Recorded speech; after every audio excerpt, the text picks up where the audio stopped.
তোমরা যে rubber stamp বানায় নিছো ডিসেম্বর 27-28 কি বুঝ আমার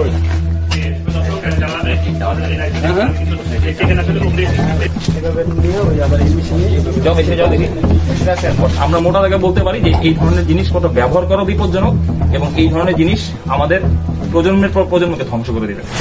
এগুলি প্যাকেট করতেছো, তোমার কি কোনো কারিগরি প্রশিক্ষণ আছে? হ্যাঁ, করতে করতে কারিগরি কোনো প্রশিক্ষণ নেই, এদের না আছে লাইসেন্স, না আছে পারমিশন, না আছে কিছু কোনো ল্যাব।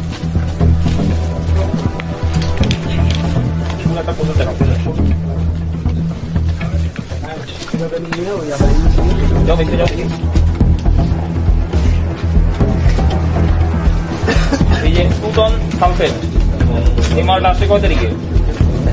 সবগুলো রাখা হয় তো, রাখছি কিছু নাই। কেন?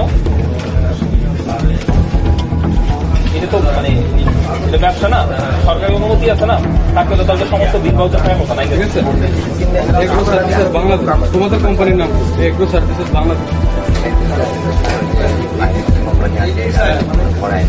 আরে বেটা তুমি তোমার কোম্পানিতে প্যাকিং করতেছো, তোমার কোম্পানির নাম কই? তোমার যদি সার্টিফিকেট থাকে সবই থাকে, তোমার কোম্পানির নাম নেই কেন? এই এগ্রো সার্ভিসেস বাংলাদেশ আরেকজনের এটা ড্যামরার সারুলিয়ার একটি জায়গা। আমরা এখানে আজকে একটি গোপন সংবাদের ভিত্তিতে এখানে একটি অভিযান পরিচালনা করি। মূলত এটা একটি সারের কারখানা যেটা অবৈধভাবে প্রস্তুতকৃত এবং এখানে বাজারজাতকরণ করা হচ্ছে।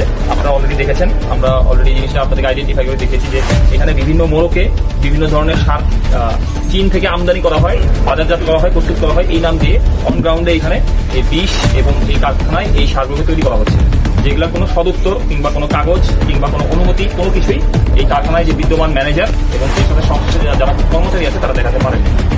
এবং এখানে যদি আপনারা একটু লক্ষ্য করে দেখেন যে এখানে বিভিন্ন কোম্পানির বিভিন্ন ধরনের আপনার প্যাকেটজাত দ্রব্য রয়েছে, যেগুলো অনেক ঠিকানাই বাংলাদেশের না, আর্জেন্টিনা, ইংল্যান্ড, এবং এই বিষয়গুলো এখানে ছাপানো হয়।